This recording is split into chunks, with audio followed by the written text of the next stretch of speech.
Hello students, how are you. बेटा काफ़ी दिनों के बाद मुलाकात हो रही है। आज आए हैं हम एक नए वीडियो के साथ एंड ये इम्पोर्टेंट टॉपिक है आपके लिए, इसलिए आज इवनिंग टाइम में ये वीडियो बनाना पड़ा। आज हम आपको कुछ बॉन्ड एंगल के बारे में बताना चाह रहे हैं। तो आज हम आपको बताएंगे बॉन्ड एंगल के बारे में। तो बॉन्ड एंगल एक्चुअल में एक बहुत इंपॉर्टेंट टॉपिक है। इस पे अक्सर क्वेश्चन पूछ लिए जाते हैं। आप चाहे कोई भी कॉम्पिटिटिव एग्जाम उठाएं, उसके अंदर बॉन्ड एंगल पे क्वेश्चन आपको मिल ही जाता है। तो बॉन्ड एंगल किस किस चीज़ पे डिपेंड करता है, किस तरह से बॉन्ड एंगल इंक्रीज होता है, किस केस में बॉन्ड एंगल डिक्रीज होता है, किस केस में बॉन्ड एंगल कितना होता है, आज हम इन चीज़ों पे बहुत बेहतरीन तरीके से डिस्कस करेंगे। तो आपको कंसंट्रेट करना है इस पर और लेट अस स्टार्ट। हम बात करते हैं किसका, बॉन्ड एंगल का। तो वो तो आपको पता ही है कि दो बॉन्ड के बीच में जो एंगल होता है उसको हम क्या कहते हैं, बॉन्ड एंगल बोला जाता है। ठीक है, उसको हम कहेंगे बॉन्ड एंगल। तो बॉन्ड एंगल डिपेंड किन किन चीज़ों पे करता है, यहाँ पर मैं लिख देता हूँ factors affecting bond angle. Factors जिनके ऊपर बॉन्ड एंगल डिपेंड करता है। और जो सबसे पहला बहुत इंपॉर्टेंट है वो हम बताते हैं आपको, हाइब्रिडाइजेशन। ये है हमारे पास हाइब्रिडाइजेशन। ये बॉन्ड एंगल को अफेक्ट करता है। पहला फैक्टर जो बॉन्ड एंगल को अफेक्ट करेगा, मतलब जिस पे बॉन्ड एंगल डिपेंड करता है। तो पहला मैं आपको बताऊं हाइब्रिडाइजेशन। तो हाइब्रिडाइजेशन आप लोग पढ़ चुके होंगे, अगर नहीं पढ़े हैं तो देखना। sp हमारे पास एक हाइब्रिडाइजेशन है sp, हमारे पास है sp2, हमारे पास है sp3, हमारे पास है sp3d2। इन केस में अगर आप बॉन्ड एंगल का देखोगे तो sp जो हाइब्रिडाइजेशन होती है उसके अंदर जो बॉन्ड एंगल होगा वो कितने डिग्री का होगा, 180 डिग्री का होता है। अगर sp2 की बात करूं मैं तो हमारे पास जो बॉन्ड एंगल होगा वो 120 डिग्री का होगा। अगर sp3 की बात करूं मैं तो 109.28 का होगा। और इस केस में कैसा होता है, 90 डिग्री का बॉन्ड एंगल होता है। तो पहला हाइब्रिडाइजेशन, अगर हमें कहीं हाइब्रिडाइजेशन दिखती है sp तो हम क्या कह देंगे, उसका जो बॉन्ड एंगल है वो 180 डिग्री का होता है। अगर sp2 हाइब्रिडाइजेशन है तो हम कह देंगे 120 डिग्री का है। sp3 है तो 109.28 और sp3d2 है तो 90 डिग्री का बॉन्ड एंगल है। तो एग्जाम्पल दे दूं मैं आपको, हमारे पास है CH ट्रिपल बॉन्ड CH है, CH2 डबल बॉन्ड CH2 है, CH3 CH3 है। कहने का मतलब, if there exists a triple bond between carbon and carbon, the hybridization will be sp. If double bond, then sp2, and if triple bond, then sp3. तो इन cases में आप आसानी से ऑब्जर्व कर सकते हैं कि बॉन्ड एंगल कितना होगा। sp है तो इस केस में बॉन्ड एंगल 180 का है, sp2 है तो बॉन्ड एंगल 120 डिग्री का है, और अगर sp3 है तो बॉन्ड एंगल कितना होगा, 109.28 डिग्री का बॉन्ड एंगल होगा। तो एक तो पहला जो फैक्टर है जो कि काफ़ी इंपॉर्टेंट है, जो डिसाइड करता है बॉन्ड एंगल्स को, वो पढ़ना है आपको, हाइब्रिडाइजेशन। तो इन हाइब्रिडाइजेशन के केस में जो बॉन्ड एंगल होंगे वो ये होंगे जो मैंने आपको बताया है। It was the first factor. Now we will move towards the second factor. तो सेकेंड फैक्टर की तरफ हम चलते हैं। हाइब्रिडाइजेशन हम पढ़ चुके हैं। Second one is electronegativity of central atom. Electronegativity of central atom. इसके लिए आपको इलेक्ट्रोनेगेटिविटी का भी पता होना चाहिए। जब किसी पीरियड में हम लेफ्ट टू राइट मूव करेंगे तो इलेक्ट्रोनेगेटिविटी इंक्रीज होती है, और टॉप टू बॉटम आएंगे तो इलेक्ट्रोनेगेटिविटी डिक्रीज होती है। Means electronegativity depends upon two the size. If the size of the atom is less than electronegativity will be more. ठीक है, तो कैसे इलेक्ट्रोनेगेटिविटी अफेक्ट करती है वो मैं आपको बताता हूँ। जैसे कि मेरे पास है, हमारे पास ग्रुप था नाइट्रोजन, फॉस्फोरस, आर्सेनिक, इस तरीके से है ये। तो अगर मैं इस केस में बताऊँ इलेक्ट्रोनेगेटिविटी का फैक्टर, तो मेरे पास है NH3। ठीक है, नाइट्रोजन के साथ हाइड्रोजन लग गया। अब अगर फॉस्फोरस के साथ हाइड्रोजन लगे तो वो बनेगा PH3। अब हमें इस चीज को देखना है कि out of NH3 and PH3 which has greater bond angle. तो हम देख सकते हैं कि सेम लोन पेयर है, दोनों पे सेम एटम अटैच है, तो इस केस में जो डिफरेंस है वो किसका है, सेंट्रल एटम का। और सेंट्रल एटम में जिसकी इलेक्ट्रोनेगेटिविटी ज़्यादा होगी उसका बॉन्ड एंगल ज़्यादा होगा। वजह बता रहा हूँ, ये हमारे पास बॉन्ड बने हुए हैं, इस बॉन्ड का मतलब यहाँ पर क्या है, इलेक्ट्रॉन पेयर है, इलेक्ट्रॉन पेयर है, इलेक्ट्रॉन पेयर है, बॉन्ड पेयर होते हैं। इस केस में भी हमारे पास ये बॉन्ड पेयर है, ये बॉन्ड पेयर है और ये बॉन्ड पेयर है। एक फॉस्फोरस का है, एक हाइड्रोजन का, इस केस में एक नाइट्रोजन का, एक हाइड्रोजन का, और इस तरीके से शेयरिंग करके इन्होंने बॉन्ड बना रखे हैं। तो स्टूडेंट्स आप इस चीज़ को समझिएगा, इसकी इलेक्ट्रोनेगेटिविटी इसके कंपैरिजन में क्या है, ज़्यादा है। और जिसकी इलेक्ट्रोनेगेटिविटी ज़्यादा होती है, इलेक्ट्रोनेगेटिविटी का मतलब है इलेक्ट्रॉन का भूखा, जिसको इलेक्ट्रॉन की ज़्यादा मतलब इलेक्ट्रॉन को अपनी ओर ज़्यादा अट्रैक्ट करता है, अपनी तरफ खींचता है, तो ये क्या करेगा, इलेक्ट्रॉन पेयर को अपनी ओर खींचेगा। जब ये इलेक्ट्रॉन पेयर को खींचेगा तो इसका मतलब यहाँ इलेक्ट्रॉन डेंसिटी बढ़ेगी, यहाँ इलेक्ट्रॉन डेंसिटी बढ़ेगी, यहाँ इलेक्ट्रॉन डेंसिटी बढ़ेगी, इलेक्ट्रॉन को ऊपर खींच रहे हैं, तो इलेक्ट्रॉन एक दूसरे को क्या करेंगे, रिपेल करेंगे, और जब भी रिपेल करेंगे तो बॉन्ड एंगल क्या होता है, इंक्रीज होता है। ये दूर भागेंगे और दूर भागेंगे तो बॉन्ड एंगल क्या हो रहा है, इंक्रीज हो रहा है।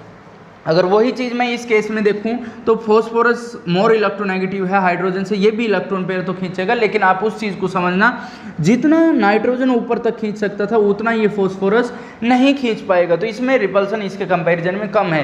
क्यों, बिकॉज नाइट्रोजन की इलेक्ट्रोनेगेटिविटी ज़्यादा है किसके कंपैरिजन में, फॉस्फोरस के में। तो हम ये कह सकते हैं कि NH3 का जो बॉन्ड एंगल होगा वो PH3 से ज़्यादा होगा।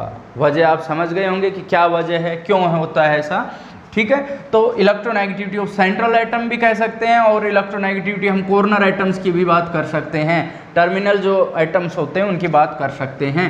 जैसे कि मैं यहाँ पर एक दूसरा एग्जाम्पल लूँ, मेरे पास है PF3, बहुत ध्यान से समझिएगा बेटा इन चीज़ों को, और यहाँ पर है PCl3,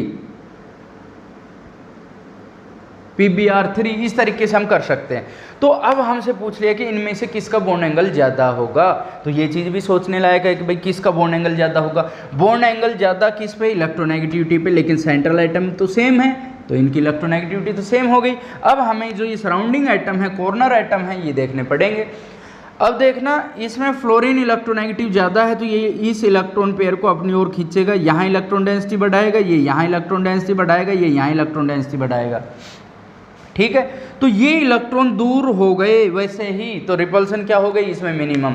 इस केस में तो इलेक्ट्रॉन नज़दीक आ रहे थे, मैक्सिमम रिपल्सन, इस केस में दूर जा रहे हैं तो रिपल्सन को डिक्रीज कर रहे हैं। इस केस में इसके कंपैरिजन में कम इलेक्ट्रोनेगेटिव है, तो ये इतना ज़्यादा दूर नहीं खींच पाएगा। तो अगर मैं रिपल्सन की बात करूँ तो इस केस में रिपल्सन क्या है, ज़्यादा है, क्योंकि इलेक्ट्रॉन थोड़ा सा ऊपर है इसके कंपेरिजन में। तो आपको यहाँ से क्या कंक्लूजन निकालना है, आपको क्या बताना है, क्या ध्यान में रखना है, आप ध्यान में ये रखोगे कि अगर सेंट्रल एटम की इलेक्ट्रोनेगेटिविटी ज़्यादा है तो बॉन्ड एंगल ज़्यादा होगा, और अगर कॉर्नर एटम की इलेक्ट्रोनेगेटिविटी ज़्यादा है तो बॉन्ड एंगल डिक्रीज हो जाएगा, रिपल्सन डिक्रीज हो जाएगी, बॉन्ड एंगल कम हो जाएगा। तो इस केस में अगर मैं आपको बताऊं तो PCl3 का बॉन्ड एंगल PF3 से क्या होता है, ज़्यादा होता है। ये बात आपको ध्यान रखनी है, ठीक है। अगर सेंट्रल एटम की इलेक्ट्रोनेगेटिविटी ज़्यादा है तो बॉन्ड एंगल बढ़ेगा, अगर कॉर्नर एटम की ज़्यादा है तो बॉन्ड एंगल घटेगा। इस केस के हम काफ़ी एग्जांपल ले सकते हैं कि जैसे मेरे पास आ गया OF2, ये OF2 है, और यहाँ पर आपसे दे दे कि OCl2। अब हम इसको बोलते कैसे हैं, इसको OF2 बोलते हैं और इसको Cl2O बोलते हैं। जो ज़्यादा इलेक्ट्रोनेगेटिव है उसको बाद में बोला जाता है, खैर कोई नहीं, उस चीज़ पे बाद में डिस्कशन कर लेंगे। Now we will discuss about the bond angle of OF2 and OCl2 या Cl2O। अब देखिए आप बॉन्ड एंगल कैसे देखेंगे। इस केस में मैंने कहा था कि अगर कॉर्नर एटम की इलेक्ट्रोनेगेटिविटी ज़्यादा है तो बॉन्ड एंगल क्या हो जाएगा, डिक्रीज हो जाएगा। सेंट्रल एटम तो सेम है, इधर इलेक्ट्रोनेगेटिविटी बढ़ेगी तो बॉन्ड एंगल डिक्रीज हो जाएगा, तो हम कह देंगे OCl2 का जो बॉन्ड एंगल है वो ज़्यादा है। जितने ज़्यादा एग्जाम्पल करोगे आपका उतना ही ब्रेन मतलब फास्ट होता चला जाएगा, चीज़ों को समझने में आप आसानी महसूस करोगे। More and more examples will increase your ability. तो ये है, ये दूसरा फैक्टर था। इसमें दो फैक्टर आ गए कि जो इलेक्ट्रोनेगेटिविटी है सेंट्रल एटम की लगा लो, और चाहे इलेक्ट्रोनेगेटिविटी किसकी लगा लो आप, कॉर्नर एटम की। जो थर्ड पॉइंट है that is also very important, presence of lone pair. Presence of lone pair. अब आप इस केस में देखोगे कि लोन पेयर अगर किसी पे प्रेजेंट है तो लोन पेयर बॉन्ड एंगल को डिक्रीज करता है जनरली। कुछ केसेस में, मतलब ज़्यादातर केसेस में आप क्या देखोगे कि एक लोन पेयर है वो 2.5 डिग्री बॉन्ड एंगल को डिक्रीज कर देता है। मैं यहाँ पर अगर बात करूँ प्रेजेंस ऑफ लोन पेयर, तो मैं इसके एग्जाम्पल दे दूँ, उससे स्थिति और ज़्यादा क्लियर हो जाएगी। जैसे कि मैं बात करूँ आपसे CH4 NH3 और H2O, आपसे मान लो एग्जाम में दे दिया कि इनका कंपेयर करना है हमें बॉन्ड एंगल। हम इनके बॉन्ड एंगल की बात करेंगे तो कैसे करेंगे आप देखिएगा। CH4 की स्ट्रक्चर हमारे पास इस तरीके से है, NH3 के पास हमारे पास इस तरीके से बना हुआ है, और H2O में हमारे पास 2 लोन पेयर हैं तो इस तरीके से बन जाता है। तो आप क्या देखोगे कि हाइब्रिडाइजेशन तीनों में sp3 हाइब्रिडाइजेशन है, तो आपको देखना क्या है इस केस में कि लोन पेयर। अब इस पे लोन पेयर है, इस पे तो सारे ही बॉन्ड पेयर हैं तो इसका बॉन्ड एंगल सबसे ज़्यादा। एक लोन पेयर बॉन्ड एंगल को डिक्रीज करेगा, 2 लोन पेयर बॉन्ड एंगल को और ज़्यादा डिक्रीज करेंगे। तो इसका जो बॉन्ड एंगल होता है 109.28 होता है। इसका जो बॉन्ड एंगल होता है NH3 की अगर मैं बात करूं 107.8 होता है। अगर इसकी बात करूं तो 104.5 होता है। It means presence of lone pair decreases the bond angle. देखो यहाँ पर ज़्यादा था, फिर डिक्रीज हो गया, फिर डिक्रीज हो गया। यहाँ पर लोन पेयर नहीं था, यहाँ पर एक लोन पेयर है, और यहाँ पर क्या है 2 लोन पेयर है। तो जितने ज़्यादा लोन पेयर होते चले जाएंगे बॉन्ड एंगल उतना ही कम होता चला जाएगा। तो आपको ये सोचना है कि लोन पेयर की प्रेजेंस बॉन्ड एंगल को डिक्रीज करती है। ठीक है, तो अब हम और एग्जांपल्स लेते हैं और उनमें जैसे मिक्स एग्जांपल्स ले लेते हैं ताकि आप आसानी से समझ पाओ चीज़ों को। जैसे मैं आपको बता दूं कि हमारे पास है NH2 नेगेटिव, मेरे पास है NH3 और मेरे पास है NH4 पॉजिटिव। ठीक, तो NH2 है, NH3 है और NH4 पॉजिटिव है। ठीक है, तो NH2 मेरे पास H है, H है, इसका मतलब इस पे क्या है 2 लोन पेयर है। अगर मैं NH3 की बात करूं तो मेरे पास 1 लोन पेयर है। अगर मैं NH4 पॉजिटिव की बात करूं तो मेरे पास कोई लोन पेयर नहीं है। तो आप उस केस में देखोगे, आपको लोन पेयर के बारे में अच्छे से बता दिया कि presence of lone pair decreases the bond angle. तो आप क्या देखोगे इस केस में, इस पे 2 लोन पेयर है, बॉन्ड एंगल सबसे कम हो जाएगा। इस पे 1 है तो थोड़ा सा बढ़ जाएगा, और इस पे है ही नहीं तो हम ये कह देंगे जो NH4 पॉजिटिव है इसका बॉन्ड एंगल सबसे ज़्यादा, फिर उससे कम NH3 का और उससे कम NH2 नेगेटिव का। तो अब आप आसानी से इनमें देख सकते हो लोन पेयर की प्रेजेंस किस तरह से बॉन्ड एंगल को डिक्रीज कर रही है। हम और एग्जाम्पल उठा लेते हैं कि अगर मैं आपसे बात करूं SO2 एंड SO3 की, अगर मैं बात करूं SO2 और SO3 की, तो इसके लिए आपको ये पता होना चाहिए, इनकी ज्योमेट्री स्ट्रक्चर बनानी आनी चाहिए। अगर मैं बात करता हूं SO2 की तो ये इस तरीके से होता है SO2 और इस पे क्या होता है लोन पेयर है। अगर मैं SO3 की बात करूं तो इस पे कोई लोन पेयर नहीं है, तो इसमें जो बॉन्ड एंगल है वो ज़्यादा होगा, क्योंकि इसमें क्या है प्रेजेंस है लोन पेयर की, वो बॉन्ड एंगल को क्या कर देती है डिक्रीज कर देती है। तो इस केस में भी आप आसानी से समझ सकते हो कि क्या कहानी हो रखी है। ठीक है, तो लोन पेयर ने बॉन्ड एंगल को क्या कर दिया डिक्रीज कर दिया। ठीक है, तो इस तरीके से आप समझ सकते हो। अब मैं आपको आज का लास्ट एग्जाम्पल देता हूँ और बहुत बेहतरीन एग्जाम्पल देता हूँ कि अगर मेरे पास NH3 है और मेरे पास PH3 है तो बॉन्ड एंगल किसका ज़्यादा होगा। तो अभी हमने डिस्कशन किया था कि NH3 जो है ये है और PH3 है वो ये है। ठीक है, तो आप क्या कहोगे NH3 का बॉन्ड एंगल ज़्यादा है। वजह क्या है, सेंट्रल एटम की इलेक्ट्रोनेगेटिविटी ज़्यादा है। कोई बात नहीं, हो गया। फिर अगर आपसे कह दे out of NH3 and NF3 which has larger bond angle, तो इस केस में भी आप आसानी से देख सकते हो। मैंने बताया था कि सेंट्रल एटम की इलेक्ट्रोनेगेटिविटी देखनी है, हमें सबसे पहले सेंट्रल एटम की इलेक्ट्रोनेगेटिविटी देखनी है। सेम है, कोई फर्क नहीं पड़ता। इसके बाद हम देखेंगे कॉर्नर की। अगर सेंट्रल की इलेक्ट्रोनेगेटिविटी ज़्यादा है तो बॉन्ड एंगल ज़्यादा होगा, लेकिन अगर कॉर्नर की ज़्यादा है तो बॉन्ड एंगल क्या हो जाता है डिक्रीज हो जाता है। तो इस केस में जो बॉन्ड एंगल है वो क्या हो गया डिक्रीज हो गया। फ्लोरीन इलेक्ट्रॉन पेयर को खींच रहा है तो रिपल्सन क्या हो रही है, डिक्रीज हो गई, तो बॉन्ड एंगल भी क्या हो गया, डिक्रीज।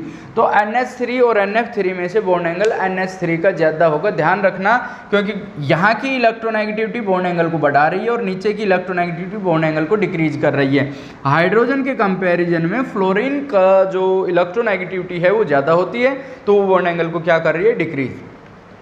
अब यहाँ पर एक बहुत बेहतरीन क्वेश्चन बनता है, आप देखिएगा इसको, कि अगर इसी तरीके से NH3 और NF3 है, उसी तरीके से अगर मैं PH3 और PF3 को उठा लूँ, गौर करिएगा बेटा, PH3 एंड PF3 को अगर मैं उठा लूँ तो कहानी क्या होगी। तो जैसे ये हुआ था NH3 ज़्यादा होना चाहिए, उसी तरह से PH3 ज़्यादा होना चाहिए, लेकिन इस केस में PF3 ज़्यादा हो जाता है। उसकी एक वजह है, उसकी वजह ये है कि जो फॉस्फोरस है उसके पास वैकेंट d ऑर्बिटल होते हैं, और d ऑर्बिटल वैकेंट है, और फ्लोरीन पे क्या होते हैं, लोन पेयर्स होते हैं, फ्लोरीन पे लोन पेयर्स होते हैं, फ्लोरीन पे लोन पेयर्स होते हैं, और इन लोन पेयर ये इनके वैकेंट में क्या देते हैं, इलेक्ट्रॉन पेयर्स देते रहते हैं, ये इनके वैकेंट ऑर्बिटल में इलेक्ट्रॉन पेयर देते हैं। तो इनके बीच में पार्शियल डबल बॉन्ड क्रिएट हो जाता है, और पार्शियल डबल बॉन्ड का मतलब यहाँ पर इलेक्ट्रॉन डेंसिटी को बढ़ा रहे हैं, अगर इलेक्ट्रॉन डेंसिटी फिर से बढ़ेगी तो बॉन्ड एंगल क्या हो जाएगा, बढ़ जाएगा। ध्यान से समझना, जो फॉस्फोरस है अगर मैं इसकी इलेक्ट्रॉनिक कॉन्फ़िगरेशन लिखूं तो 15 होता है, 1s2 2s2 2p6 3s2 and 3p3, ठीक है। और इसके पास 3d क्या है, वैकेंट है, तो इसके पास 3d वैकेंट है d ऑर्बिटल, तो ये फ्लोरीन इलेक्ट्रॉन पेयर इसको देता रहता है, और इसकी वजह से इनके बीच में पार्शियल डबल बॉन्ड क्रिएट हो जाता है, और जिसकी वजह से रिपल्सन बढ़ जाती है। यहाँ इलेक्ट्रॉन डेंसिटी बढ़ेगी तो बॉन्ड एंगल बढ़ जाएगा। इस केस में आप कहोगे ऐसा क्यों नहीं होता, because when we write the electronic configuration of nitrogen it has 7 electrons, 1s2 2s2 and 2p3। आप आसानी से देख सकते हैं, नो वैकेंट d ऑर्बिटल, इसके पास वैकेंट d ऑर्बिटल होता नहीं है एक्चुअल में, और अगर इसके पास वैकेंट d ऑर्बिटल नहीं है तो इसमें ये इलेक्ट्रॉन पेयर इसको दे नहीं पाएगा, नहीं देगा तो यहाँ इलेक्ट्रॉन डेंसिटी बढ़ेगी नहीं, रिपल्सन कम ही रहेगी। तो ये यहाँ पर बहुत इंपॉर्टेंट क्वेश्चन बनता है कि NH3 PH3 में से NH3 इलेक्ट्रोनेगेटिविटी ज़्यादा, NH3 NF3 में नीचे वाले की इलेक्ट्रोनेगेटिविटी ज़्यादा, इसलिए ये कम हो गया। लेकिन अगर हम PH3 और PF3 देखेंगे तो इस केस में PF3 बाजी मार जाएगा। क्यों मार जाएगा, क्योंकि इसमें वैकेंट d ऑर्बिटल है, ये इलेक्ट्रॉन पेयर देके यहाँ इलेक्ट्रॉन डेंसिटी बढ़ा देता है, इसको हम बोलते हैं बैक बॉन्डिंग। ध्यान से देखिएगा, बैक बॉन्डिंग, इस पे भी हम एक वीडियो बनाने जा रहे हैं, एक स्पेशल वीडियो डालूंगा मैं बैक बॉन्डिंग के ऊपर। यहाँ पर इतना ही समझ लें कि इसके वैकेंट d ऑर्बिटल में फ्लोरीन इलेक्ट्रॉन पेयर दे देता है, इलेक्ट्रॉन डेंसिटी को इंक्रीज कर देता है, और इलेक्ट्रॉन डेंसिटी इंक्रीज होने से क्या हुआ कि रिपल्सन बढ़ गई और बॉन्ड एंगल क्या हो गया, इंक्रीज हो गया। चलो एक एग्जाम्पल और जो कि अक्सर पूछ लिया जाता है, लास्ट एंड फाइनल। हमारे पास क्या है कि मैं लिखूं NO2 positive, NO2 negative, NO3 negative, ये है मेरे पास, ठीक है। तो अगर मैं NO2 पॉजिटिव के हाइब्रिडाइजेशन निकाल दूं, ठीक है, NO2 पॉजिटिव की, नाइट्रोजन के पास कितने इलेक्ट्रॉन है, 5, एक पॉजिटिव चार्ज है तो -1 कर दूं और 2 से डिवाइड कर दूं, 2 आ गया, स्टेरिक फैक्टर 2 आया, तो हाइब्रिडाइजेशन कौन सी हो गई, sp। अगर इसी तरीके से मैं कहूं कि नाइट्रोजन के वैलेंस सेल में 5 इलेक्ट्रॉन है, एक नेगेटिव चार्ज है तो +1, 2 से डिवाइड कर दूं, कितना आया है, 3 आया है, इसको मैं sp2 हाइब्रिडाइज्ड कह दूं, ठीक है। अगर मैं NO3 नेगेटिव की बात करूं तो क्या हो गया, 5 + 1/2, तो ये भी क्या हो गया, sp2 हाइब्रिडाइज्ड हो गया। तो इस केस में इसका जो बॉन्ड एंगल है वो तो कितना हो गया, 180 डिग्री हो गया। तो इसमें तो कोई डाउट नहीं है कि सबसे ज़्यादा किसका होगा, NO2 पॉजिटिव का होगा। इस केस में अगर मैं बात करूं NO3 नेगेटिव और NO2 नेगेटिव की, ठीक है, तो NO2 नेगेटिव के केस में नाइट्रोजन पे क्या है, लोन पेयर है, ठीक है। अगर मैं NO2 की बात करूं तो लोन पेयर है जो बॉन्ड एंगल को क्या करता है, डिक्रीज करता है। जबकि NO3 नेगेटिव की अगर मैं बात करूं तो NO3 नेगेटिव इस तरीके से है, एक O पे नेगेटिव है और एक नाइट्रोजन पे कैसा है, पॉजिटिव है। अगर आप इसकी ज्योमेट्री बनाओगे तो इस तरीके से बनेगी।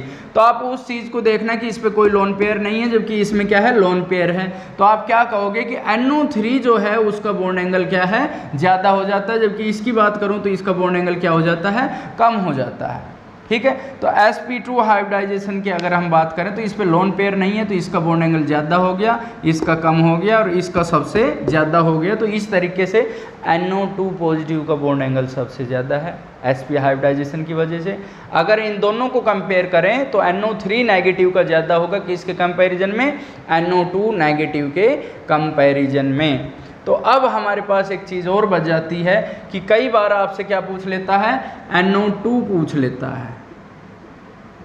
ठीक है, इसमें ऐड कर देता है NO2। तो इसका आपको याद रखना है, इसके ऊपर क्या होता है, एक ओड इलेक्ट्रॉन प्रेजेंट होता है और इसका बॉन्ड एंगल होता है 134 के आसपास होता है। तो इन दोनों से ज़्यादा किसका हो जाएगा, NO2 का। कंपटीशन में आप अगर देखोगे तो ये क्वेश्चन काफ़ी बार पूछा गया है, इनके बॉन्ड एंगल को कंपेयर कराया गया है। तो इनके बॉन्ड एंगल का मैंने बता दिया, सबसे ज़्यादा इसका है, फिर NO2 का है, फिर उसके बाद NO3 नेगेटिव का है और सबसे कम जो होगा वो NO2 नेगेटिव का होगा। क्यों, क्योंकि इसके पास क्या है, एक लोन पेयर है और वो लोन पेयर बॉन्ड एंगल को क्या कर देता है, डिक्रीज कर देता है। ठीक है, तो आज जो हमने टॉपिक पढ़ा है ये कंपटीशन के हिसाब से बहुत इंपॉर्टेंट है। जितने मैंने एग्जाम्पल दिए हैं सारे आपको आने चाहिए। Thank you.